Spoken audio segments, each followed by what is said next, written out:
Ketika saya ingin mengendalikan iklim biar tidak berubah secepat ini, ya saya harus mencari orang yang bisa mengendalikan iklim. Dan one and only person yang saya temukan adalah avatar. Masalahnya, kita tuh nggak tahu avatar itu siapa dan di mana ada atau enggak. Ketika keresahan ditulis, diaplikasikan menjadi sebuah naskah film, kita filmkan, ditontonkan ke seluruh dunia, maka tidak menutup kemungkinan dunia akan melek akan bahayanya perubahan iklim, dan kita harus bisa menghentikan perubahan iklim tersebut.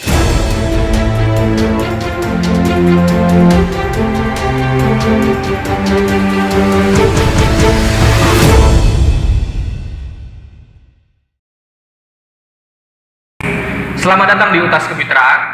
Adaptasi terhadap perubahan iklim tidak lepas dari peran anak muda. Kali ini kita sudah kedatangan seorang pembicara, anak muda yang sangat kreatif, multi talent, dan sangat peduli terhadap lingkungan sekitarnya. Mas Faza K. Insani, selamat datang. Halo Mas Yuda, selamat datang. K itu apa tuh? Kekal Mas, bisa dibaca K aja sebenarnya. Oh, Faza Kekal Insani. Iya, disingkat gitu biar mirip-mirip John F. Kennedy gitu. Jadi yang singkat tengahnya. Boleh cerita sedikit Mas tentang Mas Faza? Kenalin, nama aku Faza dan aku hari ini masih kuliah. Masih kuliah sebagai mahasiswa di UIN Abdurrahman Wahid, Pekalongan, mengambil jurusan komunikasi penyiaran Islam. Dan kebetulan memang juga hobi di bidang videografi ini. Oh, gitu. Kemarin nih dalam acara Youth Camp, Mas Faza kan ikut video ya, kelompok video ya. Itu gimana tuh ceritanya? Dapat informasi dari mana? Kenapa ingin ikut?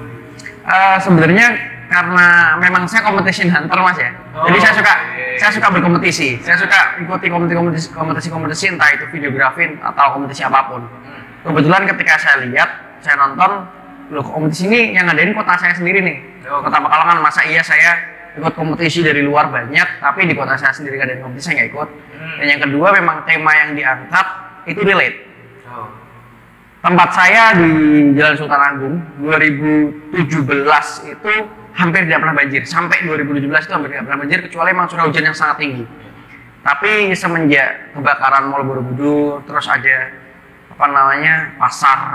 pasar darurat, lama-kelamaan kok tempat saya terendam sampai hari ini. Hampir setiap sore itu pasti naik airnya. Walaupun tidak hujan. Walaupun tidak hujan, sering banget naik. Dan saya merasa mungkin saya tidak bisa menyelesaikan masalah ini, tapi yang saya bisa, seenggaknya saya bisa membuat video mengenai campaign untuk menghadapi perubahan iklim ini. Nah, makanya saya ingin berkompetisi dan berpartisipasi dalam bagian itu. Terus idenya bikin yang temanya videonya tuh ke anak muda ya. Ada isu recycle-nya, saya lihat dia menanam pohon. Nah, itu muncul idenya dari mana? Sebenarnya memunculkan ide itu karena ketidakpercayaan saya, Mas. Saya tidak percaya, saya mengangkat 5R ya. Recycle, reduce, reuse, replan, sama replace. 5R yang saya angkat itu sebenarnya saya juga tidak percaya bahwa itu bisa menyelesaikan masalah perubahan iklim. Mungkin prosentasenya ada, walaupun sangat kecil, mungkin di bawah 10%. Kita melakukan itu bisa ada perubahan, tapi di bawah 10%. Saya cari sebenarnya apa sih yang bisa untuk menyelesaikan masalah perubahan iklim. Karena masa kecil saya dipenuhi dengan tontonan-tontonan kartun dan masih sangat banyak, ada satu yang saya ingat. Ketika kamu ingin mengendalikan air, ya kamu harus cari pengendali air. Mengendalikan api, ya kamu harus cari pengendali api. Ketika saya ingin mengendalikan iklim biar tidak berubah secepat ini, ya saya harus mencari orang yang bisa mengendalikan iklim. Dan one and only person yang saya temukan adalah avatar. Masalahnya, kita tuh nggak tahu avatar itu siapa dan di mana ada atau enggak. Akhirnya, kalaupun si avatar pengendali iklim ini nggak ada, gimana kalau kita menjadi avatar itu sendiri? Bagaimana kalau kita, mungkin satu orang tidak bisa, tapi kalau bersama, kita menjadi avatar yang ikut mengatasi perubahan iklim, mungkin itu masih bisa terjadi. 5R itu dijalankan oleh satu orang nggak akan berdampak apapun, tapi akan sangat luar biasa jika kita membayangkan minimal satu kota terus naik satu provinsi, bahkan satu negara melakukan 5R, mungkin masih bisa ada perubahan. Gitu. Oke, siap. Berarti kalau hanya kita seorang diri itu impossible ya? Betul. Kita harus bersama-sama melakukan hal itu, baru akan kelihatan. Betul. Karena kan di endingnya juga kelihatan tuh, yang melakukan banyak orang, nggak cuma si soleh. Nah, selain video nih, ada hal lain yang kira-kira mungkin Mas Faza ingin coba untuk mengkampanyekan kegiatan adaptasi perubahan iklim? Medianya ya, selain video ya. Sebenarnya karena saya punya cukup banyak kegiatan Mas ya. Menurut saya campaign ini kita itu selalu terfokus gini. Ketika kita ingin melakukan campaign sesuatu, paling banyak dilakukan di sekolah, di kampus, di tempat-tempat yang di lingkungan itu memang mayoritas lingkungan orang-orang berpendidikan. Karena yang berpendidikan itu kesadaran terhadap perubahan iklim itu biasanya lebih tinggi. Biasanya, bukan berarti yang tidak mendapatkan pendidikan, tidak juga. Cuman kalau kita melihat habitnya, kebiasaannya seperti itu. Kalau saya pengennya mengadakannya malah seperti ini Mas, kita ngadain konser yang datang biar dari semua kalangan. Jadi kita tidak tebang pilih, karena semua kalangan itu bisa aja mereka merasa terdampak. Nah, kita ajak mereka untuk datang ke konser itu. Magnetnya itu tidak bisa melalui sosialisasi, magnetnya itu menurut saya tidak bisa melalui sesuatu yang membosankan. Sosialisasi, pembelajaran, dan itu tuh membosankan. Tapi melalui konser, orang pasti akan datang. Nah, setelah orang datang, kita gimana caranya coba biar orang yang mengucapkan dan mensosialisasikan, mengkampanyekan perubahan iklim ini adalah si gestarnya, si tokonya. Kalau Mas gini aja, Mas ngefans sama siapa? Sama si A nih. Kalau yang ngasih tahu temennya Mas, mungkin Mas juga nggak akan percaya. Tapi kalau tokoh yang disukai itu yang ngomong, itu pasti akan dipikir 2 kali. Menurut saya seperti itu. Apakah anak muda di Pekalongan ini semuanya sudah paham dengan kondisi Pekalongan saat ini? Sudah merasakan tapi mungkin belum paham. Yang mereka pahami adalah bahwa banjir ini terjadi karena genangan air yang tidak bisa mengalir ke muaranya, ataupun gorong-gorong yang memang sekarang sudah tidak berfungsi. Memang itu sumbernya, memang itu salah satu sumber masalah juga. Namun yang harus dipahami juga bahwa enggak semuanya karena itu, karena perubahan iklim juga. Yang kita harus tahu, penurunan muka tanah di Kota Pekalongan juga salah satu yang paling parah di Indonesia. Mungkin pemahaman mengenai itu di Pekalongan belum cukup baik disosialisasikannya. Oke, berarti edukasi dan sosialisasi itu kunci ya. Betul. Kalau untuk harapan Mas Faza, terutama untuk teman-teman muda nih, kita harus ngapain sih? Harapan saya adalah sinerginya bisa terbentuk antara masyarakat dengan pemerintah. Karena gini, paling gampang dilakukan masyarakat itu adalah campaign. Kita bisa campaign kemana-mana. Tapi kalau yang punya kebijakan itu tidak mendukung campaign tersebut, mendukung itu tidak berarti ya saya dukung campaign itu, enggak. Tapi melakukan sebuah tindakan, melakukan sebuah perubahan. Karena kalau mau melawan perubahan iklim tanpa ada perubahan dari sistem dan sinergi antara masyarakat dan pemerintah, itu nggak akan bisa. Cukup gini, kita masyarakat dipasrahi untuk melakukan campaign, dan kami akan mempercayakan pemerintah untuk melakukan perubahan terhadap kebijakan dan keputusan-keputusan untuk Kota Pekalongan. Menurut saya itu cukup. Ada hal yang dikangenin nggak sebelum rumah mungkin terdampak? Hal yang dikangenin? Yang udah nggak bisa dirasain sekarang karena hal ini. Tempat saya itu bukan tempat yang mewah Mas, tempat saya itu bukan tempat yang luas yang luar biasa.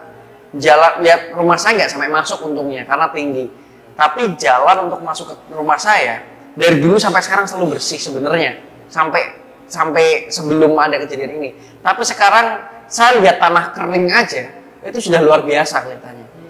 Harapannya adalah sekarang saya pengen kayak dulu lagi, tanahnya kering, jadi tempatnya bisa bersih lagi, karena sekarang nggak bisa bersih karena terlalu terendam itu, gitu Mas. Nah, Mas Faza, kalau kita berbicara media film, menurut Mas, seberapa efektif sih media film ini bisa merubah seseorang? Karena saya di bidang perfilman, saya banyak nonton film. Ada sebuah film yang mengatakan seperti ini, Mas. Satu peluru itu bisa membunuh satu orang. Tapi satu tulisan itu bisa mengubah jutaan orang.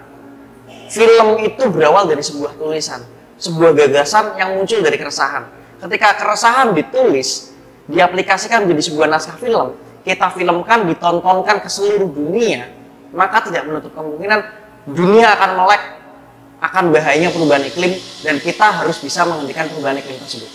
Oke, saya setuju sekali. Oke, tadi Mas bilang film itu bisa merubah jutaan orang.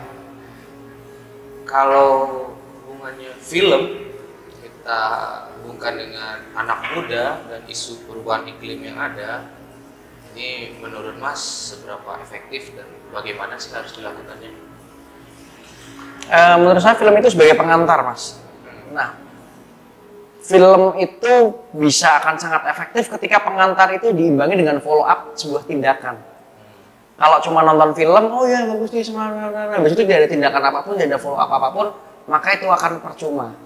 Karena menurut saya, ketika kita mengangkat film tentang pendidikan, itu bisa benar-benar merubah seseorang. Kayak kalimatnya siapa sih itu? Mantan presiden Afrika itu saya lupa namanya. Nelson Mandela. Nah, Nelson Mandela tuh pernah bilang education is the most powerful weapon which you can use to change the world. Pendidikan itu senjata terkuat yang bisa kita gunakan untuk merubah dunia. Bayangkan senjata itu, pendidikan itu, kita masukkan ke dalam bentuk film dan kita sebarkan ke digital yang sekarang, yang semua orang itu bisa nonton film. Itu akan terjadi benar-benar merubah seluruh dunia. Dan itu yang saya percaya. Nah, kalau kita berbicara Pekalongan, seberapa efektif? Dunia aja bisa diubah. Pekalongan itu kecil, Mas. Sekarang gini, pemerintah mau tidak bersinergi dengan masyarakat secara aktif. Kalau mau, saya yakin pasti bisa. Saya optimis 100%. Yang jelas, langkahnya jangan setengah-setengah. Contoh nih, Pak Aap. Itu titik garis pantai sampai 2 km ditarik, busur semua, kita bikinkan perumahan, terus kita bikin ruang steril untuk pantainya biar air tanahnya tidak disedot terus, jadi penurunan katanya berhenti. Contoh, tapi kalau punya solusi yang lebih bagus ya nggak apa-apa. Kalau saya yang pernah baca-baca gitu, Mas. Cuman kalau ada solusi lain juga nggak masalah. Gitu. Berarti sinergi dan kolaborasi dengan semua pihak ya, pemerintah, swasta juga bisa jadi. Pasti bisa jadi. Berbicara sinergi dan kolaborasi tadi, nggak cuma pemerintah dong ya, masyarakat, komunitas. Menurut Mas, peran komunitas dan bagaimana komunitas Pekalongan itu? Oke. Kebetulan karena saya berada di komunitas, saya hidup di komunitas, saya menghidupi komunitas dan tidak cuma satu komunitas. Menurut saya, teman-teman komunitas pasti akan sangat membantu, pasti akan mau bekerja sama dengan pemerintah untuk menyelesaikan masalah ini, untuk ikut membantu mengkampanyekan masalah ini. Problemnya, komunitas akan berjalan setengah-setengah ketika tidak ada kepastian. Kalau sudah dipastikan ini seperti ini, pemerintah akan mendukung, support dengan cara seperti ini, pemerintah akan membuat kebijakan ini. Tolong komunitas bantu untuk campaign ini, tolong komunitas bantu untuk melakukan ini. Saya yakin teman-teman komunitas, apapun itu komunitasnya pasti akan mendukung. Dan mereka akan berdampak karena selain mereka bergerak di bidangnya masing-masing, mereka juga bagian dari masyarakat. Berbicara anak muda yang terdampak terhadap perubahan iklim, apalagi di Kota Pekalongan, menurut Mas, gimana sih anak muda tuh harus berperan, bersikap? Untuk berperan, ya sebagai mestinya anak muda. Kalau mau menjadi anak muda yang bisa mengikuti zaman ini, ya kita harus bisa beradaptasi. Dan adaptasi terhadap perubahan iklim itu adalah salah satu solusi terbaik daripada kita harus denial untuk selalu menolak bahwa perubahan iklim itu ada. Karena banyak orang-orang yang masih menolak, ini itu bukan karena perubahan iklim, ini memang sistem tata kotanya aja yang salah. Menurut saya kita harus beradaptasi. Beradaptasi terhadap perubahan iklim itu adalah solusi terbaik. Dengan menyiapkan solusi-solusi untuk bisa menyelesaikan masalah-masalah yang sudah terjadi, yang sudah terlanjur karena kita tidak menyiapkan dari awal.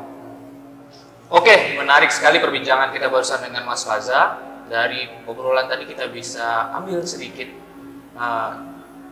pengetahuan bahwa setiap orang bisa menjadi avatar di dunianya, bisa menjadi pengendali terhadap perubahan iklim. Satu, mungkin tidak. Tapi bila semua orang bisa jadi avatar, mungkin perubahan iklim bisa kita atasi. Tidak hanya anak muda, tidak hanya orang tua, tidak juga hanya pemerintah, tidak cuma swasta, tapi kita bersama. Kita bergerak, beraksi nyata untuk perubahan ini.